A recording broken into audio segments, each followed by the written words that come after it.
Hello, and welcome to the Shakopee 411. I'm your host, Officer Vince Stahl. Today we'll be talking about traffic collisions, which occur when a vehicle collides with another vehicle, pedestrian, or other stationary object on the roadway.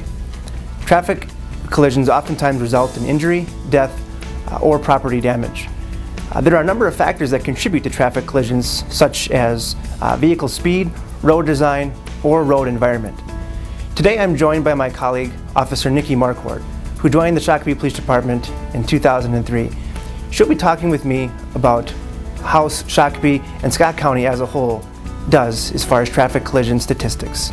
In 2010, we saw a decrease in fatals and severe crashes in Scott County. From 2005 to 2009, we were averaging approximately 48 fatals and severe crashes. In 2010, we were down to 21. So we've seen a definite decrease in severe and fatal accidents in Scott County, which overall is great. Which type of vehicle is more likely to be involved in a crash? An automobile or a motorcycle? Actually, there's 4 vehicles that make up most of the crashes in the state of Minnesota. 72% of all crashes involve a car, a pickup, an SUV, or a van. So those are the vehicles that are mainly seen on the roadway and accounting for most of the crashes in Minnesota. Is there one factor that contributes to a crash occurring more than another? Yes, there is. Approximately 20% of all crashes are caused by distracted driving, whether it be the person on a cell phone, eating, doing other things while they're driving. So they account for about 20% of all crashes, and that's the leading factor in crashes in the state of Minnesota. Where does alcohol or drug impairment and then speeding rank in those contributing factors? Approximately 11% of all crashes are speed related, and approximately 3% are alcohol related. Who is the most likely to be involved in an automobile crash, and why? Teen drivers in the state of Minnesota currently are accounting for approximately 20% of all crashes. There's a number of factors that lead to that. A lot of it is their driver experience. Is it true that automobile collisions is the #1 killer of teenagers? Yes, unfortunately in the state of Minnesota, vehicle crashes are the #1 killer of teens in Minnesota. So as we're narrowing it down to what the specific contributing factor is and who may be the most involved, how about day and time of the week? Is there a certain day and time when the most collisions are occurring?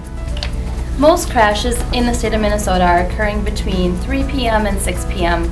During the week, whereas more fatal crashes are occurring on the weekends, Friday night, Saturday night, and into Sunday.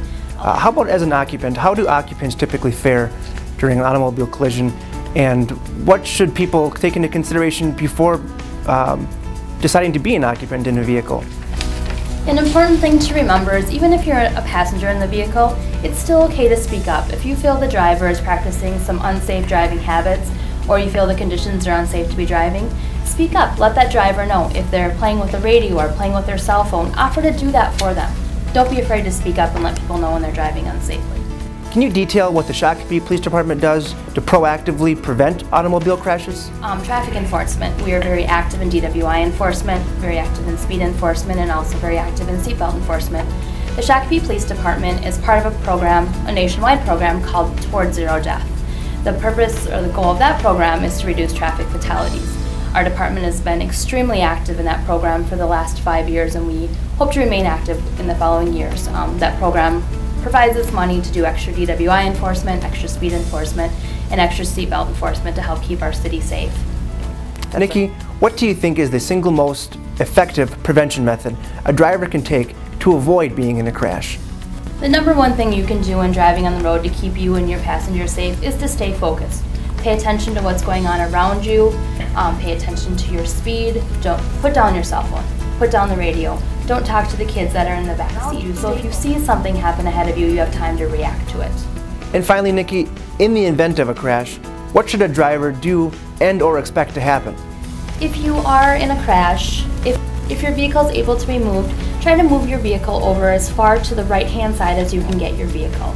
If you're unable to move your vehicle, or if it's stalled in a lane of traffic, make sure you turn on your hazard lights. An important thing to remember when involved in a crash is everybody wants to get out and look around. It's okay to get out of your vehicle, make sure the other drivers involved in the crash are okay, but then return to your vehicle and stay in the vehicle until law enforcement arrives on scene.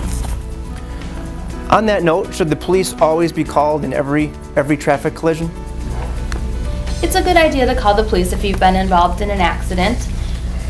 By state law, the police are required to be notified if there's more than $1,000 worth of damage to your vehicle. So if you have a very small fender bender in the parking lot somewhere, it's probably okay to not call the police. However, if you have a more severe crash with damage to your vehicle, it's always a good idea to call the police. If the motorists involved choose not to call the police, what key information should they ensure that they're providing and/or exchanging with the other motorists involved?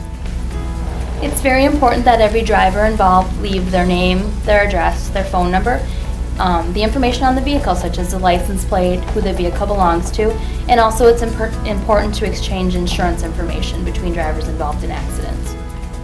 In the event a motorist collides with a parked car in a parking lot or along a street somewhere, what happens then? What should they do if the other motorist or owner of the vehicle isn't available? If you're involved in an accident with an unoccupied vehicle, you are required by Minnesota state law to make contact with the owner of that vehicle. If it's parked outside of a residence, attempt to make contact at the residence. If it's parked outside of a store, attempt to make contact through the paging system at the store. If for whatever reason you're unable to contact the owner of the vehicle, it's very important that you leave a note on the vehicle, leaving your name, your address, your phone number, and also your insurance information, so the owner of the vehicle can contact you when they return to their vehicle. Thanks, Nikki, and thanks for taking the time out to join us today. In closing, please remember, driving is a privilege, and with privilege comes responsibility. We each have a responsibility to drive safely, buckle up, pay attention, and drive sober. Thanks for tuning in, and please join us in doing your part to drive responsibly and keep our roads safe.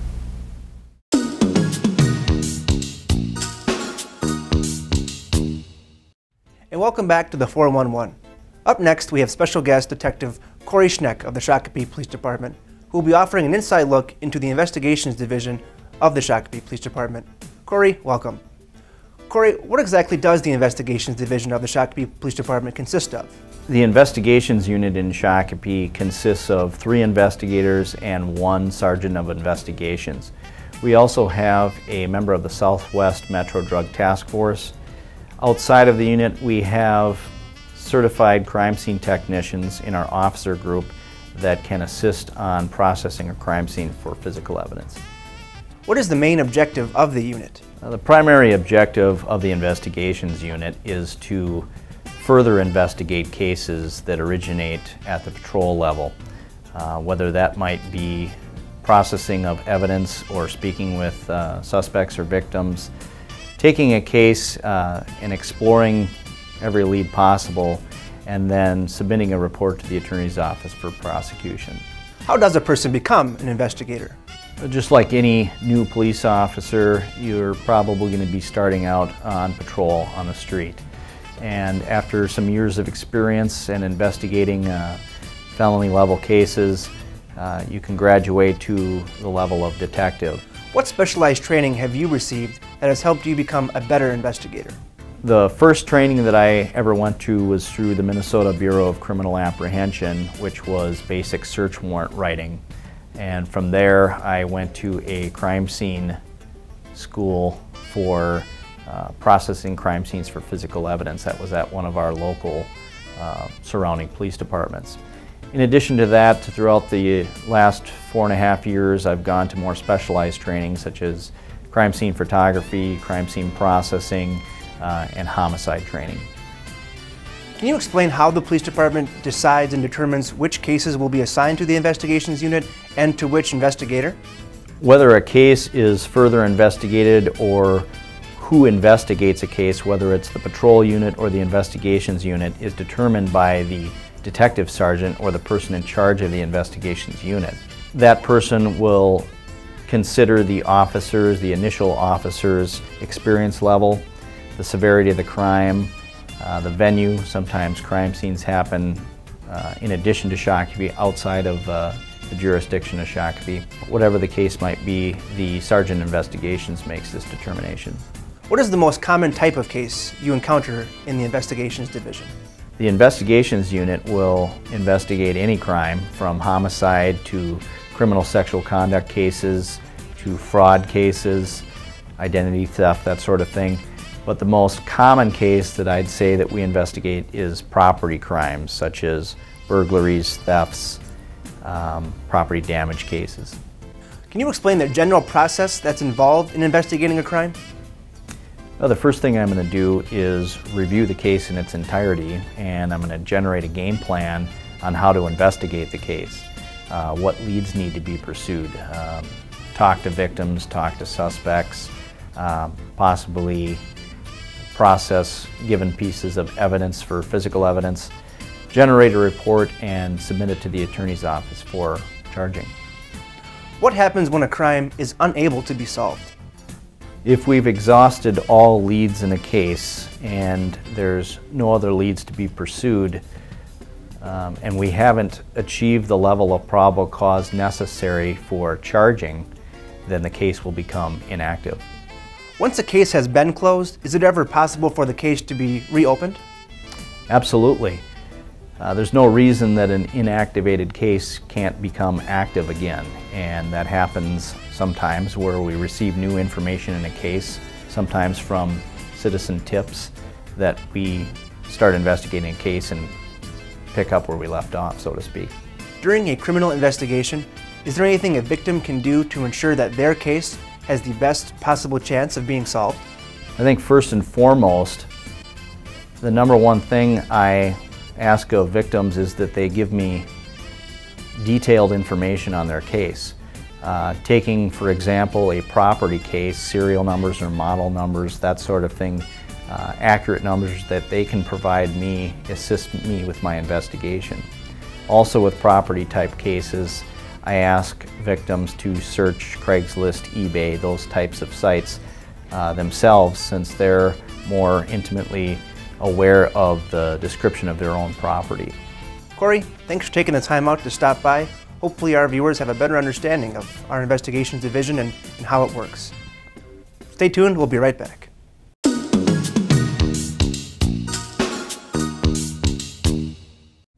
Thank you for joining us. I want to talk to you about a problem that has affected millions of Americans, including Oprah Winfrey, Bill Gates, and Tiger Woods. Chances are it has affected one of you too. The problem is identity theft. We'll talk about what identity theft is, how it happens, what you can do to defend against it, and where you can learn more. I want to start by showing you a brief video on identity theft.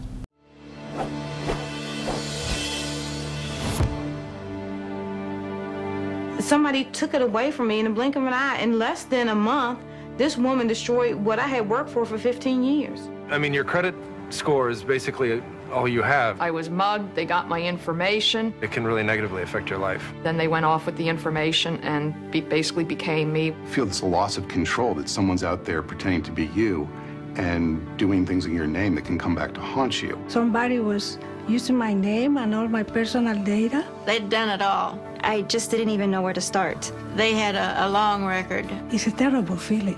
Identity theft. It happens when your personal information is stolen and used without your knowledge.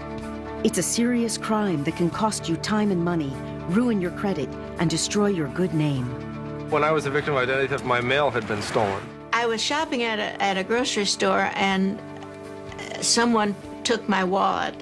I think I made a purchase and they stole all my debit card information. My briefcase had been tampered with, and when I looked in it, I saw that my passport and my driver's license, which I had in there, had been taken. Identity theft happens when someone takes information about you and then uses it to commit fraud. Identity theft is very serious. We know that identity fraud in its various forms has affected 10 million people in any given year. And what that means in dollars is that it's a loss to businesses of about $50 billion. On top of that, victims of identity theft have spent $5 billion trying to undo this harm. Everyone needs to be conscious that identity theft is real.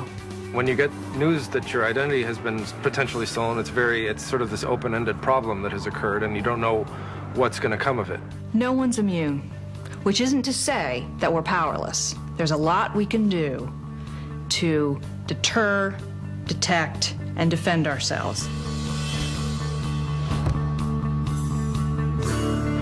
My identity was stolen when I was mugged. It is pretty traumatic, especially how it happened to me. They got my information, and it happened. Then they went off with the information and basically became me when they went to charging items in stores. Identity thieves can only take advantage of you if you give them information or if they obtain information about you. So what you want to do is take steps to make it less likely that your information falls into the wrong hands. There are many ways that you can do that. And the first is to stop and look in your wallet. What are you carrying around? And if you lose your wallet, are you giving somebody else an opportunity to commit identity theft? So avoid carrying around any identification that has your social security number on it in your wallet, because that can be used very easily and efficiently by identity thieves. They could have your name, they could have your birth date, but if they don't have your social security number, they're not going to get very far.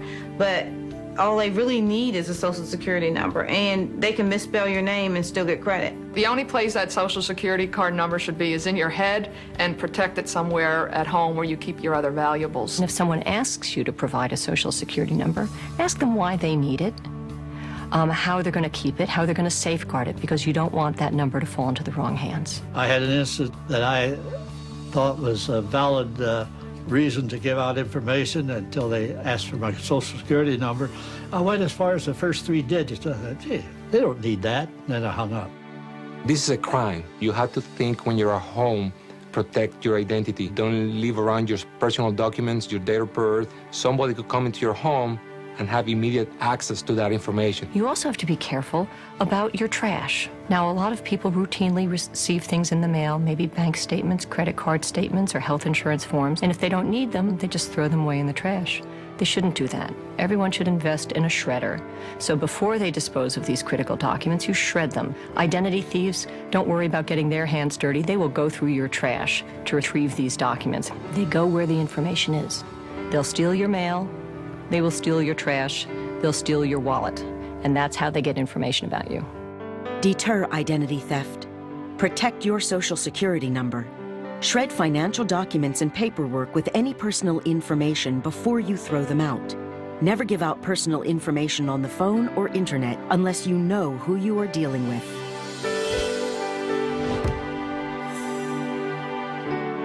My name is Nicole M. Robinson. The woman who stole my identity, her name is Nicole A. Robinson. She stole my information from the pharmaceutical company that she works for. After this happened, it devastated my financial life. I ordered my credit reports, and I received a credit report in the mail that was 54 pages long. It had over 170 accounts, 140 of them were in collections. It had 42 different names and 65 different addresses on it.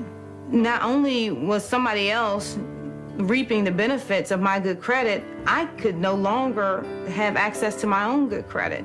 And I cried. I cried every day for 3 months. On top of the financial and the time that people spend in resolving these issues, it's an emotional burden on victims. My life before the identity theft case was wonderful. In less than a month, this woman destroyed what I had worked for 15 years.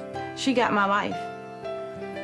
If an identity thief uses, for example, your social security number and applies for new credit in your name, as opposed to raiding an existing account, there may be no way for you to know about it unless you've checked your credit report and you see that a new account that you didn't even know about has been opened in your name. That's why it's very important to monitor your credit report regularly. Detect identity theft. Check your credit report at annualcreditreport.com. Federal law gives you the right to a free credit report every year from the 3 national consumer reporting companies. Review your financial accounts regularly. Look for charges you did not make.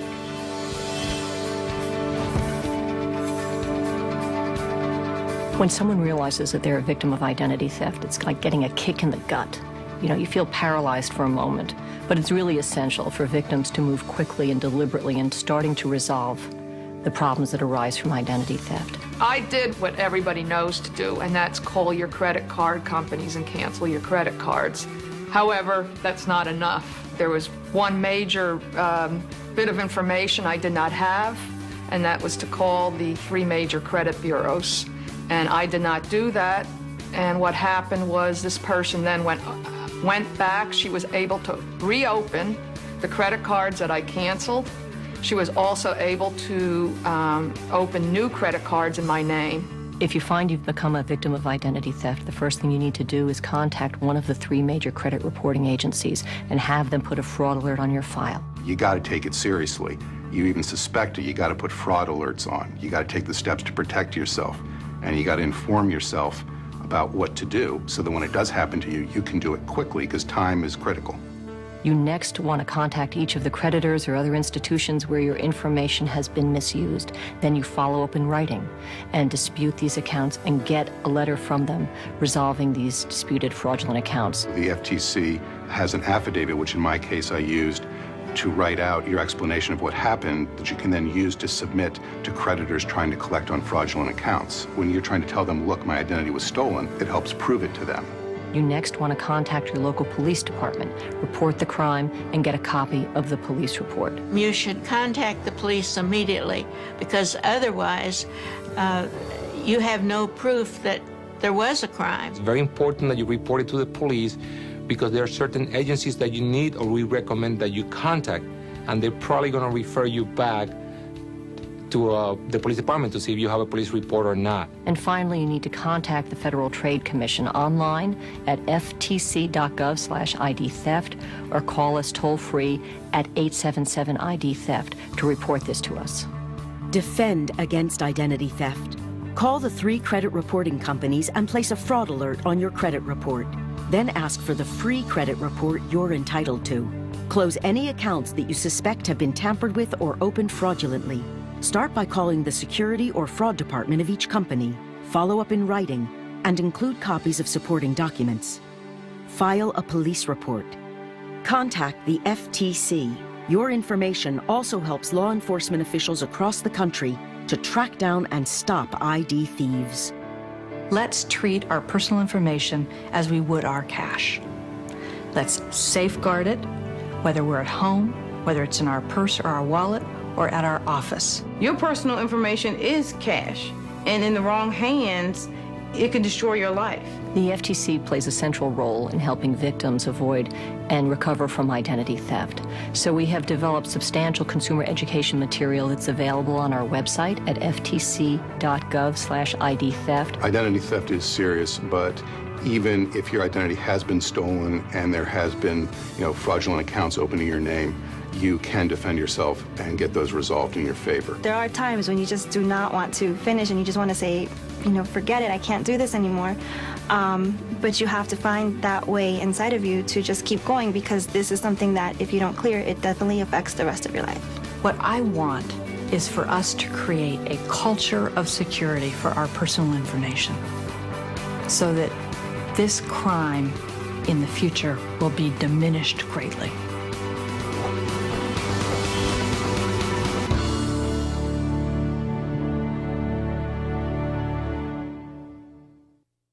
So, identity thieves can do a lot of damage.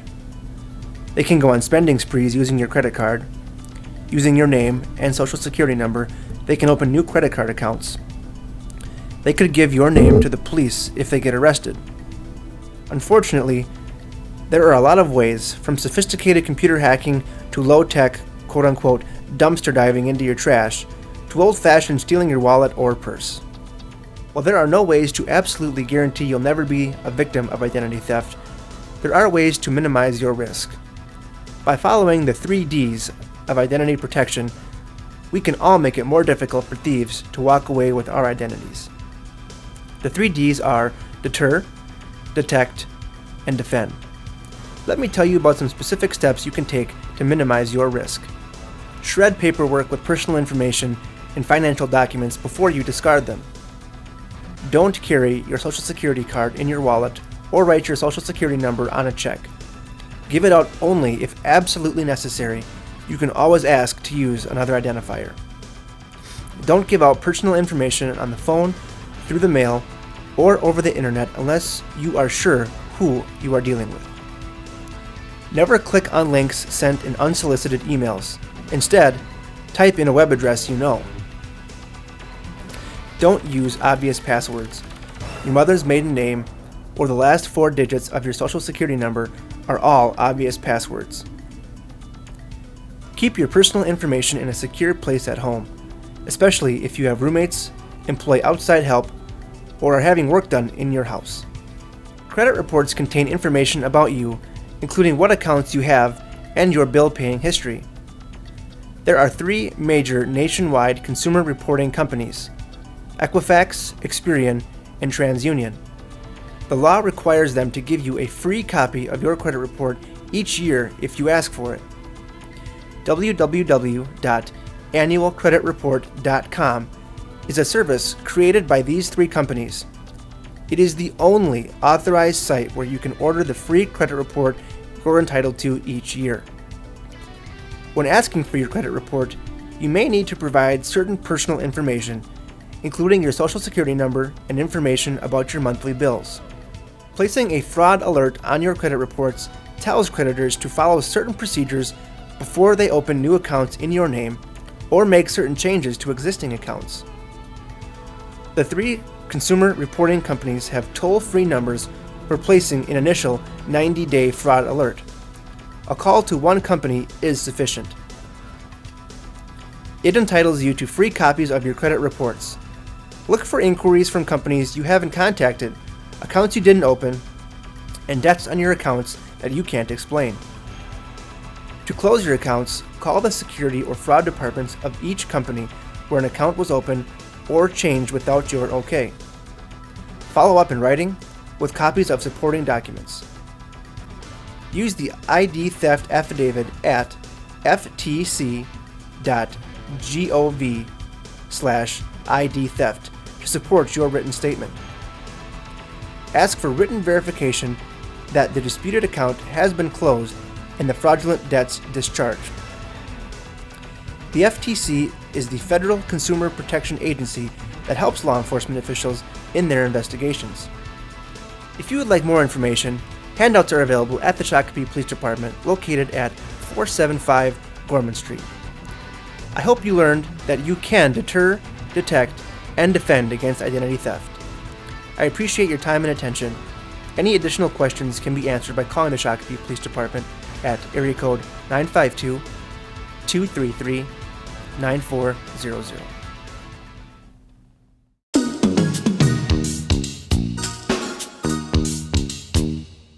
Hi, I'm Lee with AAA, and we're here to talk about safe winter travel, especially as it comes to your vehicle and being out on the highways. Some of the things you want to do with your vehicle before you're out traveling in winter weather is to check a few things to make sure that they're properly running so you can have a safe travel. One of the big things you want to do is to make sure that you have plenty of the washer fluid. This washer fluid is going to keep your windows clean, and if you run out, that's going to be very dangerous. So make sure your reserve is filled to the top with this fluid so that if you do run into conditions where your windshield's getting dirty, you can clean it off real well. Problem is with that is it may be full, but you also have to check your windshield wiper blades. Your windshield wiper blades, if they're in poor condition, you can put all the fluid you want on there, but it's not going to help because these will just be streaky and it won't be sufficient to keep that windshield clean. So just make sure that they're going to clean properly, and if not, make sure you get them replaced so you can have a clear windshield for when that mud, water, and other items are thrown in your windshield.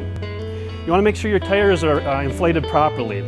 Usually on the side of the tire or on the side of the door, it'll tell you what that proper level would be.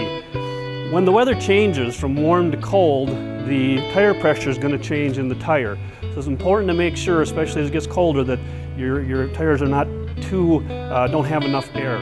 So make sure you do check that and make sure they're inflated properly. Also, a battery that's working well is important so that when you're out driving around, that doesn't cause you problems.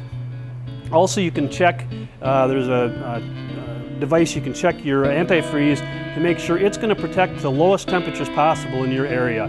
Okay, now that we've talked about just keeping your car in good running condition, you also wanted to have a few tips for when you're traveling. One of the things you want to do is carry a cell phone. This is important because if you were to break down or if something were to happen, you could call someone for help. So it's important to have a cell phone with you so that you can get help if you need it. If you're going to be traveling any distance at all, you should let your loved ones know the route you're going to be taking and about the amount of time it's going to take. That way, when you get to your location, they can check to make sure you got there safe and sound. You want to really increase your distance between you and the vehicles around you, especially in front of you. It's important that you slow down, especially during slippery conditions. Speed limits were designed for maximum perfect conditions. Today, we have an overcast sky and conditions aren't perfect, so you got to bring the speeds down to be safe. So make sure you do slow down a bit when you're traveling. Just never use your cruise control when it's slippery out. It's better for you to be in charge of the accelerator. Should you all of a sudden hit a slippery patch in that cruise control, the wheel starts spinning because of the cruise control. It's really important. I think the most important thing you can do is wear your seatbelt, and that's not just for winter driving. That's all the time. Seatbelt is probably one of the biggest factors to keep you safe in a vehicle. Also this time of year, people tend to want to warm up their cars because it's cold outside. It's very important you do not warm up the car in an enclosed area like a garage. This can cause a lot of problems with carbon monoxide poisoning, and so it's important that you take the vehicle and put it outside if you're going to warm it up. However, if you do that, I highly recommend you have an automatic starter for the car so the vehicle can remain locked and that it won't get stolen from the driveway. You're going to want to have an emergency roadside kit. That's very important to have items in your car that if you were to become stranded, that you can use these items to help you out. These items would include things such as a jumper cables, a tow rope, a heavy-duty tow rope, so if you need to get pulled out of the ditch, a flashlight, some high-energy food, maybe some bottled water. A first aid kit is really, really important. Even a bungee cord. And a bungee cord would be if you did get into a crash and you had to secure a door or a trunk while you're trying to leave the area to get to safety. Also important is extra warm clothes. Go ahead and throw in an extra jacket, a blanket, some gloves, scarves, anything like that that will keep you warm. Hopefully these tips will help you travel safer during the winter.